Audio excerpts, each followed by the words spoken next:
in Ciso. Oh, it's fabulous! A strike to get you up off your seats.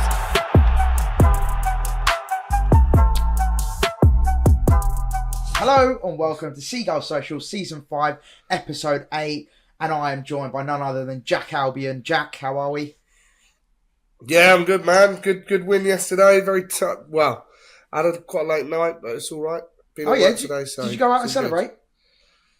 Yeah, a little bit.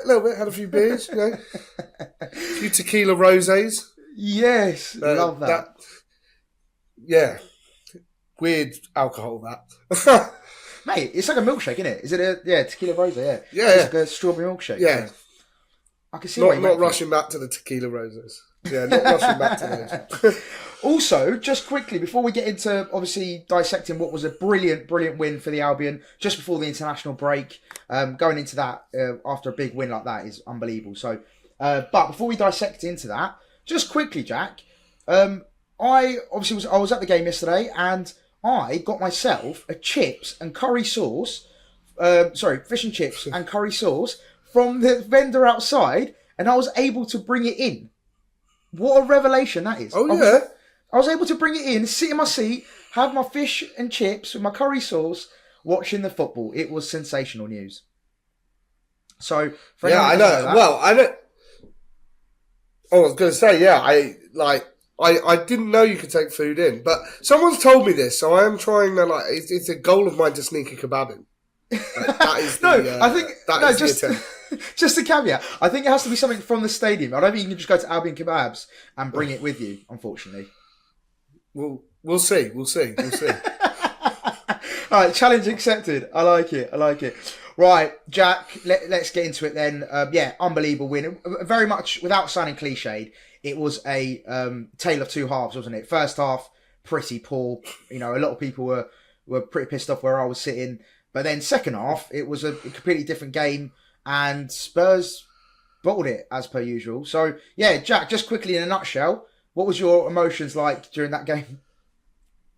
It's a bit of a topsy-turvy game. The first half was dire.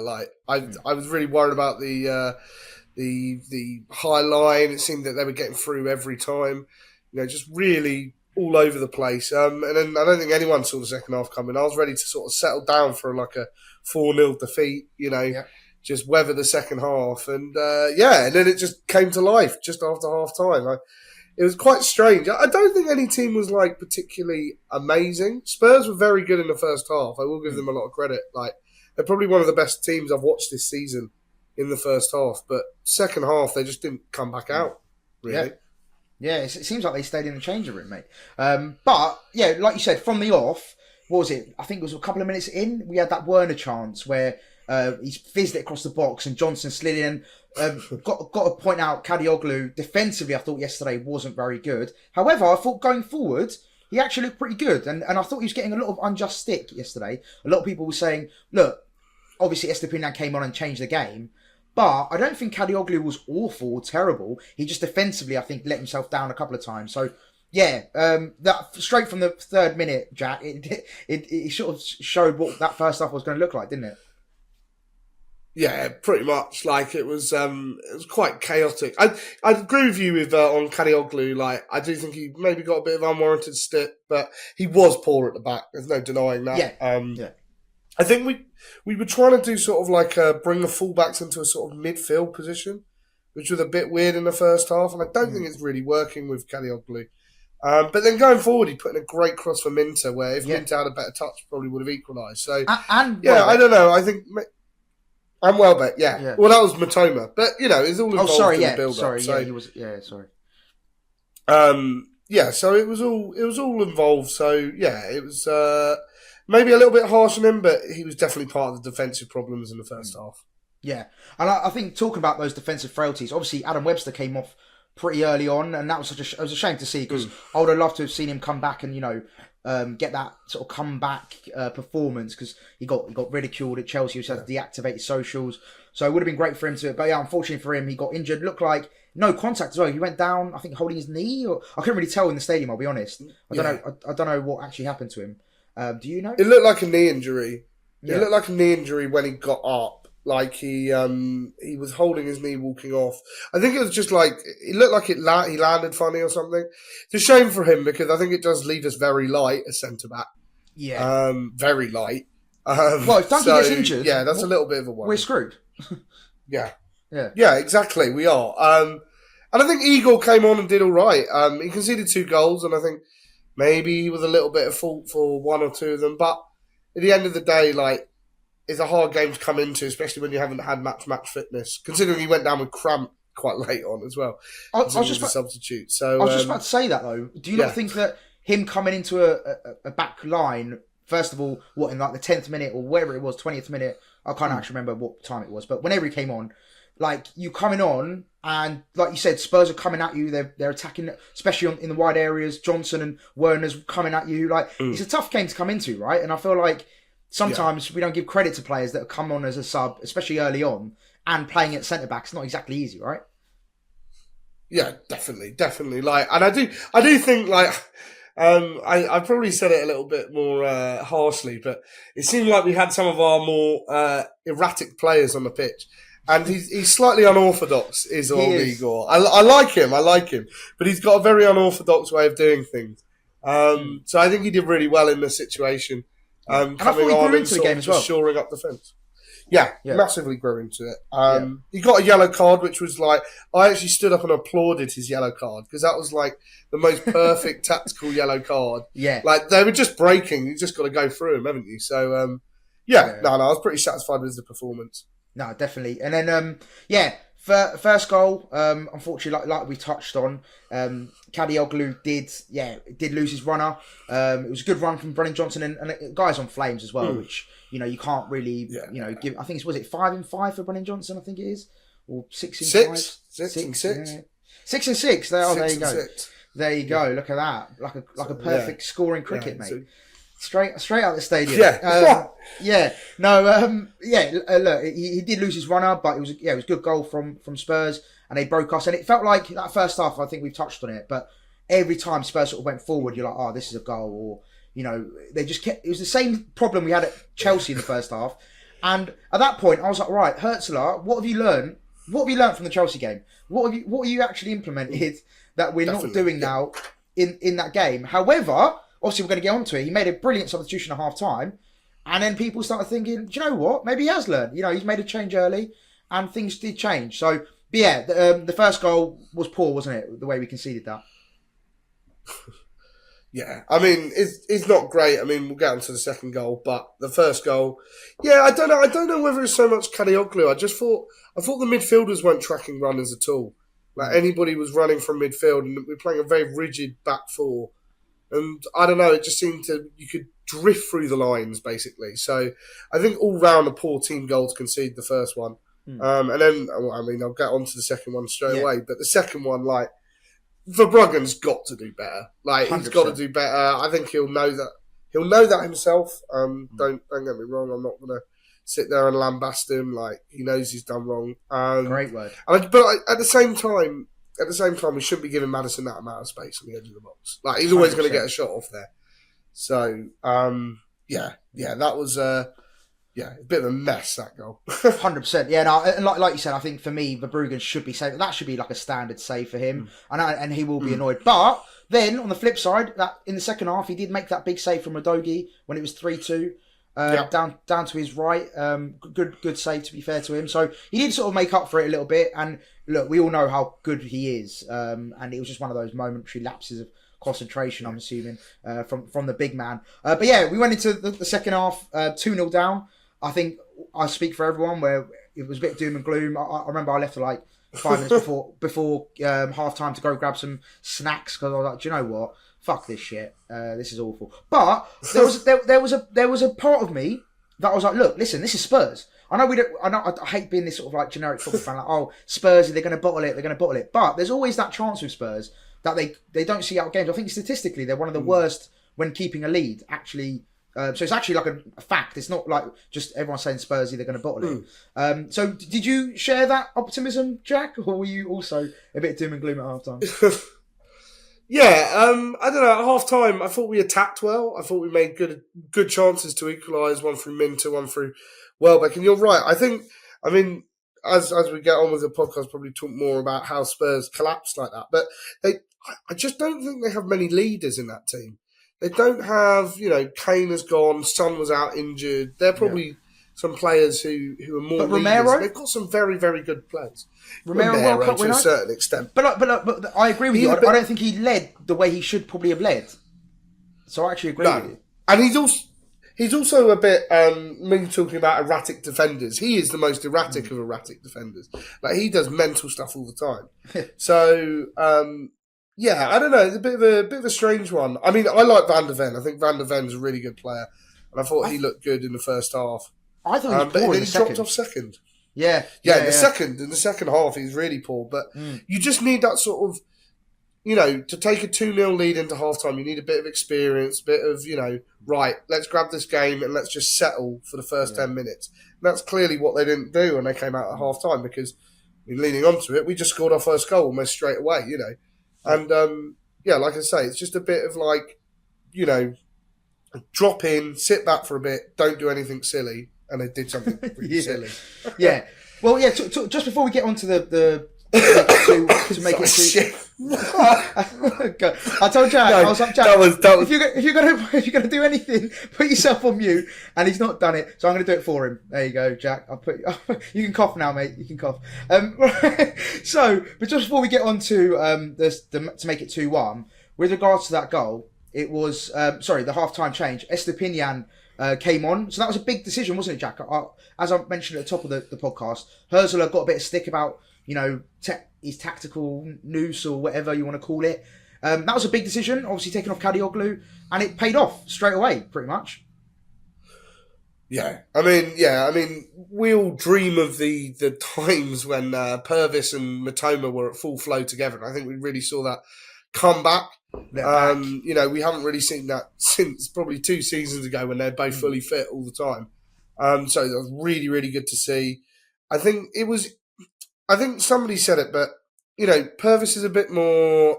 I'm stealing this from someone. He's a bit more aggressive, he's a bit more...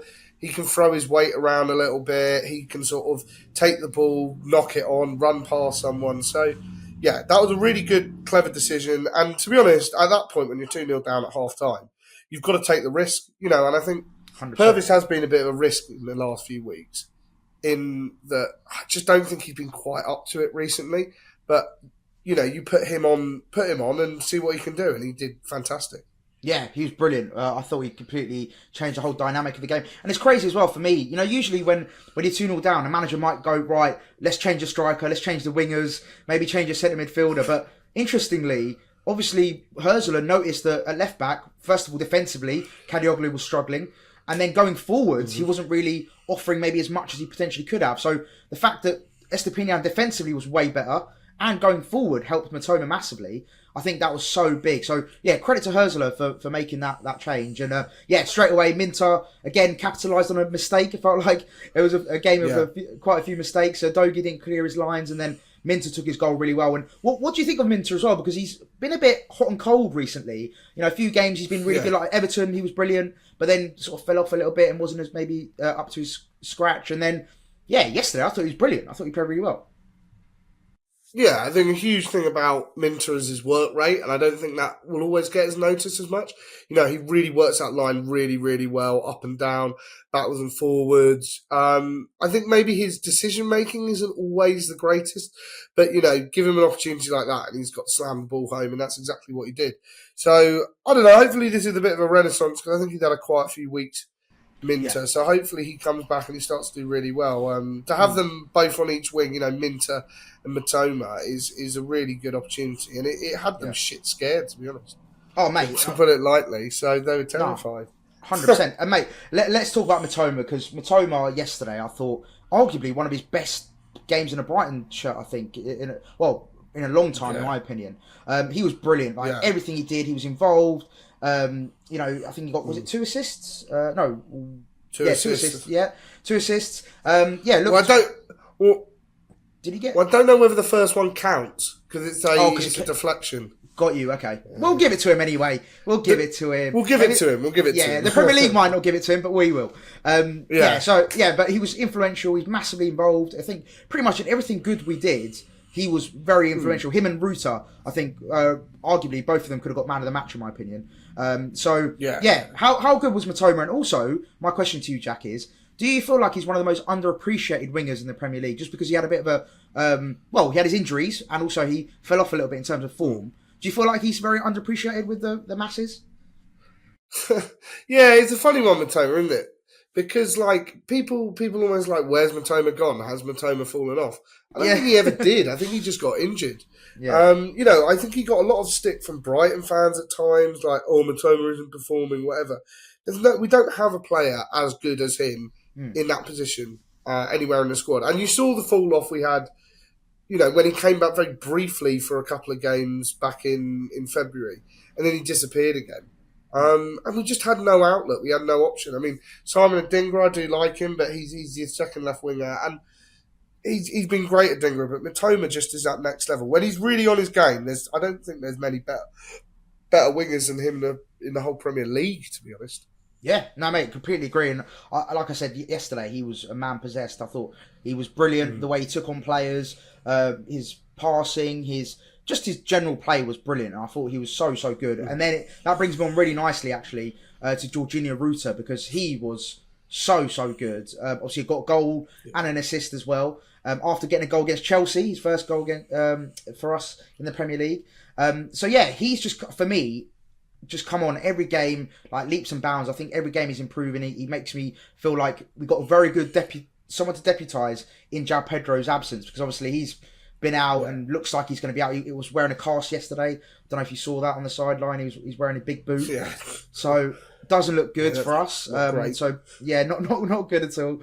So he's going to be really important, isn't he, Jack, in João Pedro's absence going forward?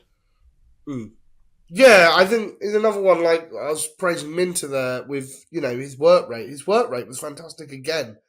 He got in all the right positions.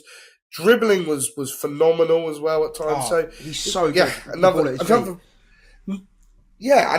the finish, the two little touches he took just before sliding it across the keeper. I mean, it's a really, really technically very good goal. And then the cross as well. He's done a little bit of hit and hope, but it's fallen onto Welbeck's head, so you can't really complain about that. But I think he's done. He's been phenomenal, and I think weirdly, he seems to have got some probably slightly unwarranted stick from some of our fans.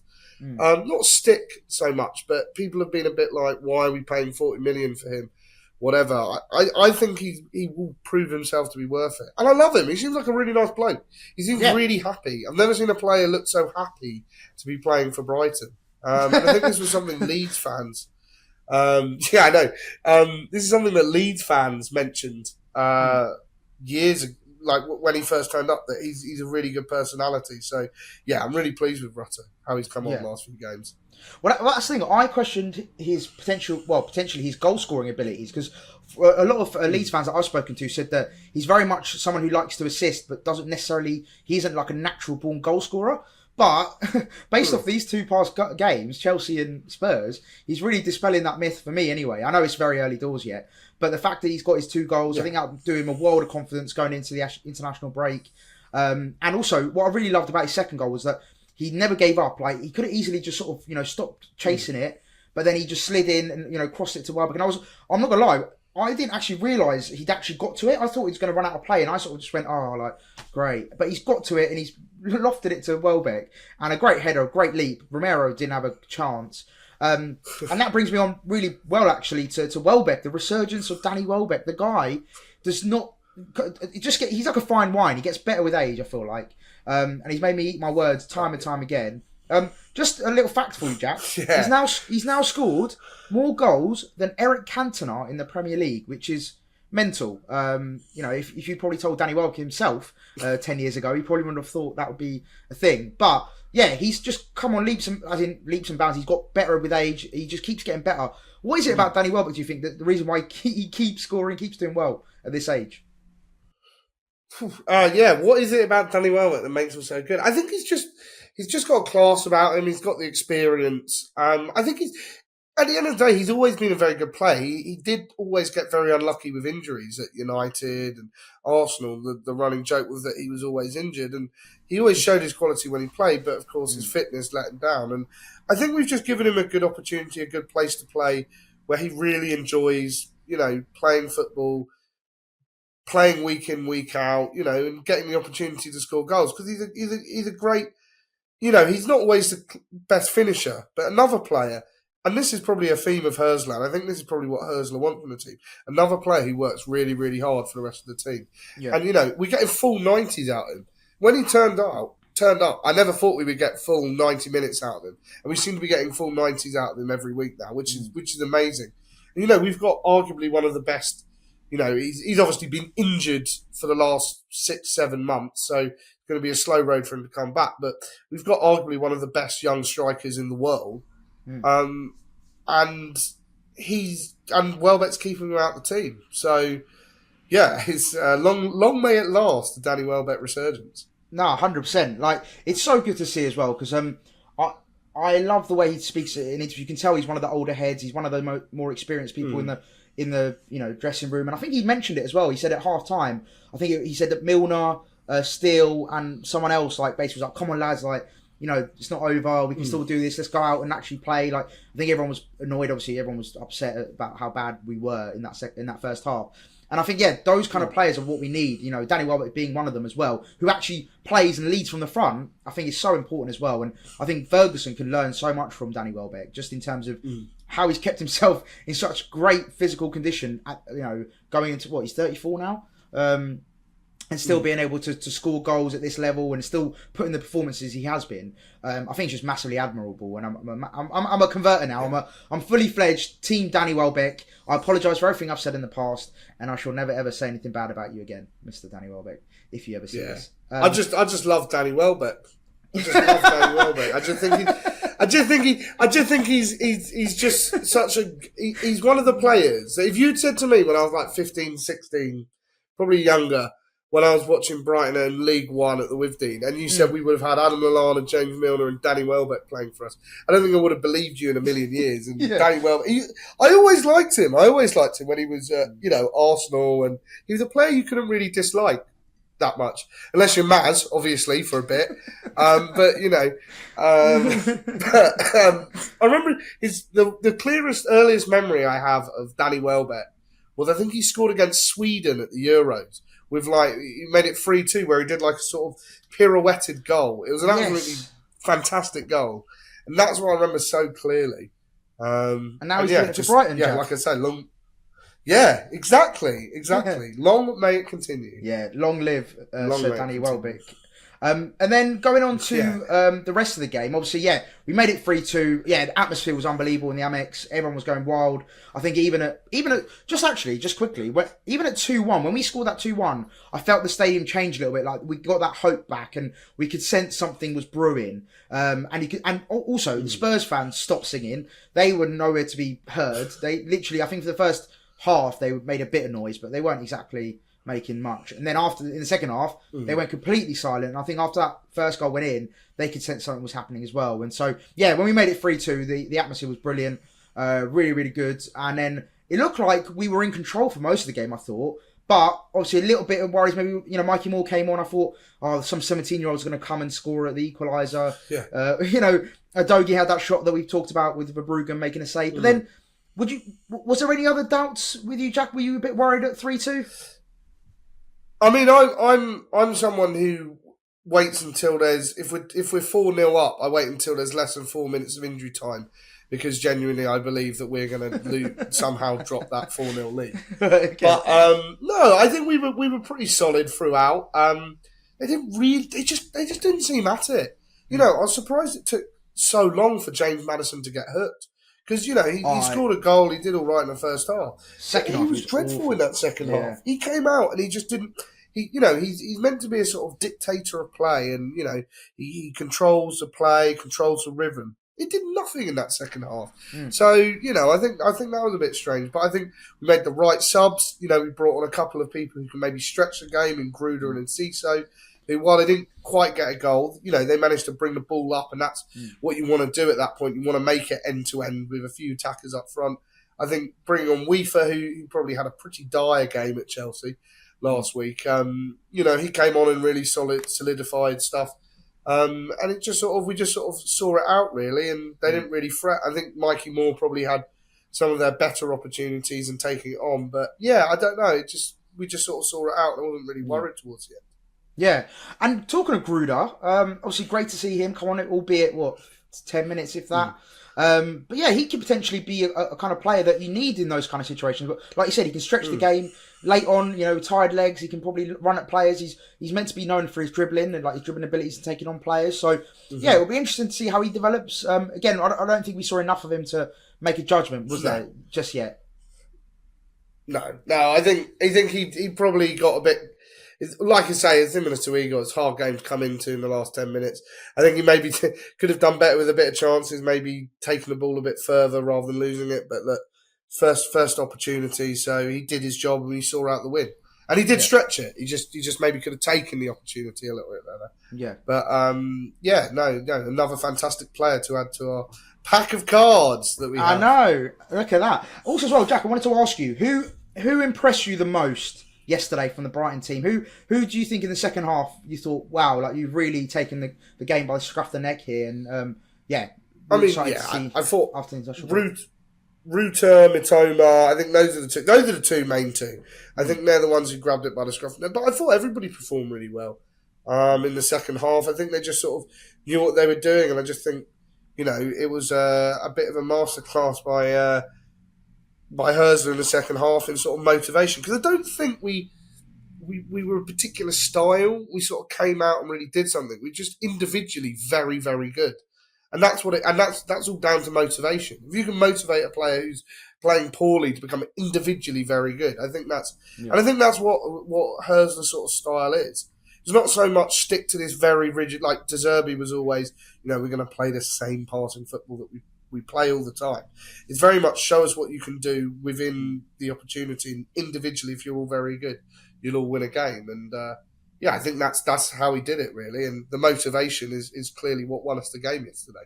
Yeah, well, yeah, like I said earlier with Welbeck, he said in the halftime team talk, apparently Hurzeler and the senior players were just like, what, like, come on, lads, like, we need to really buck up our ideas. And I think that's all you need sometimes is that kind of motivation, and also that realisation of like, lads, like, you are playing shit.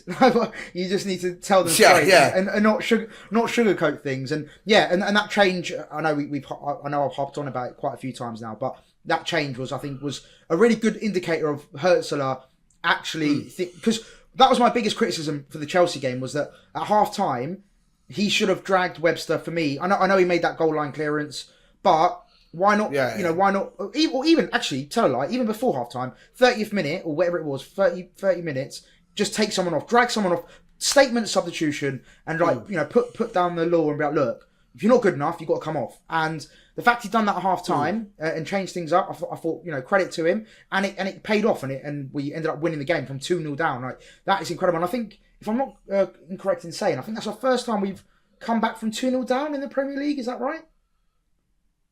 First time was it Man City? I loved it.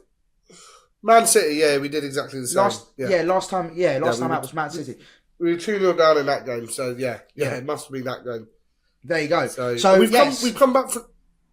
I was going to say we've come back from 2 goals down to draw, but we've never. I don't think we've done it to win since Man City. Go on, hit me. Who was it? So there you go. But that was we were 2-0 down again. We were 3-1 down against Wolves. We came back and scored 2 goals to bring it level. There you go. Dunk scored, I think, and Morpay maybe, possibly. Very strange game. I trust you more than I trust my memory, because it's shambles. Well, weirdly, that game. Sorry, now I'm going to go off on a tangent. You got me. Weirdly, that game basically saved Graham Potter's job, because I reckon he would have gone if he'd lost that game. Because we were in terrible. Was that the patch? Was that the patch where it was like 14 games without a win or something? It was Christmas and lockdown, that period. And we just couldn't seem to find a win anywhere. Yeah. But yeah, there you go. There you go. And then Jack, before we just finally, actually, any other business, anything you want to say about the game? Because I've got just a couple of more points outside of the game. Well, no, I'm sure you're going to get on to other teams at Brighton Hove who had a very good weekend. We have had a great weekend. But no, we had a fantastic weekend all round. Have. So, just quickly, for anyone who's been out the loop, the women's team, Brighton beat Spurs 3-2, obviously. Then the women's team won 4-2 against Aston Villa. And then, just, a small matter of Brighton versus Palace, an under-21s game. And they won 10-0. Jack, yeah. I'd be surprised if you weren't there. Were you there by any chance? I wasn't there, no. Mate. I think I made the worst decision of my life. In that for some odd reason, I went to watch Whitehawk away at Potter's Bar, which was a 2-1 loss for Whitehawk. Good game, enjoyed the game. Yeah. But to miss out on a 4-2 win with the women and a 10-0 win with the under-21s is quite insane. And I don't know whether you've seen the highlights yet, because I watched them earlier. I actually watched them earlier as well. Yeah. God, it's just like... I mean, I watch a lot of under-21s football, and you get the odd freak result. Like, I remember that we had a fantastic under-21s team a few years ago who just, when we brought even people from the first team, we just lost 6-0 to Blackburn. It's just how it is because you don't always play with the same players, you're always mixing up partnerships. But to lose 10-0 is insanity, really. And you very rarely see something that bad. Looking at the Palace team, they didn't seem to have...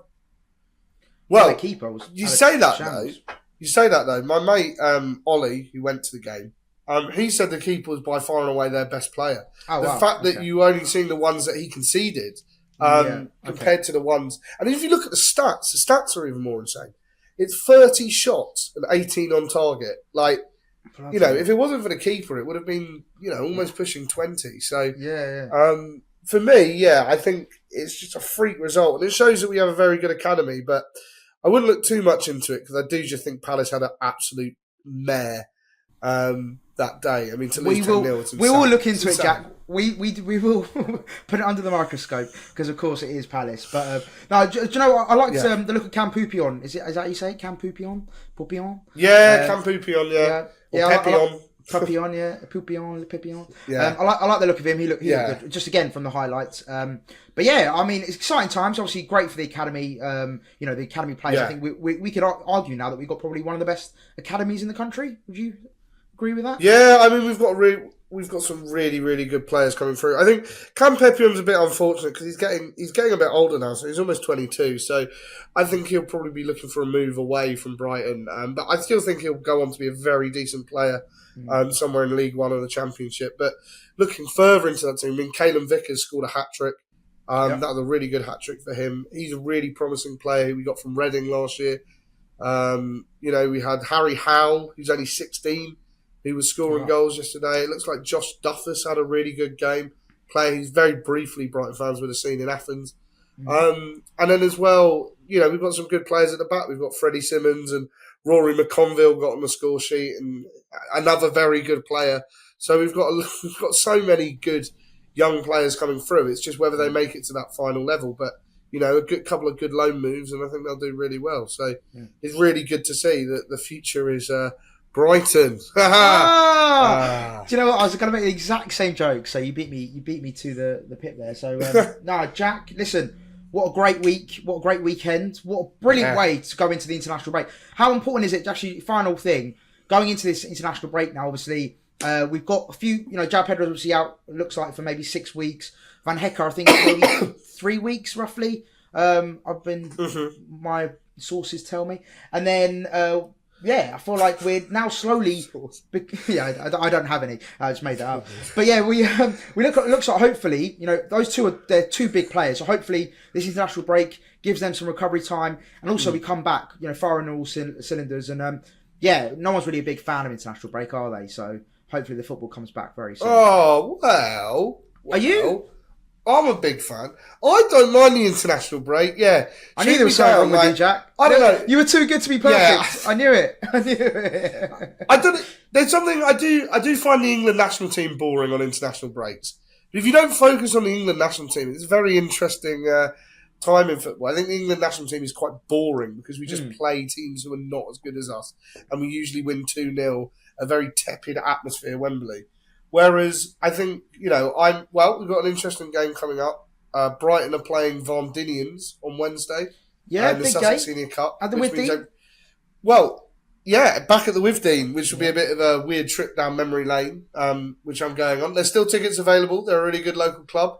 If you're listening, we don't have anything to do on Wednesday. Look at Get that. a ticket and go down. We might win 10-0 again. And I'm going to watch some FA Cup game on Saturday, so that should be interesting. Adam Hinchelwood's York is who I'm watching. Amazing. Adam Hinchelwood's York. So Love that. that'd be interesting. Brighton connections. So yeah. Amazing. Yeah, always. Well, listen, Jack's absolute pleasure. That was great. Great to chat to you through what was a brilliant result for Brighton. And long may it continue. Of course, as per usual, make sure to like, comment and subscribe, all that good stuff. Jack, it's on you today. What should they comment down below? Oh, shit. I don't know.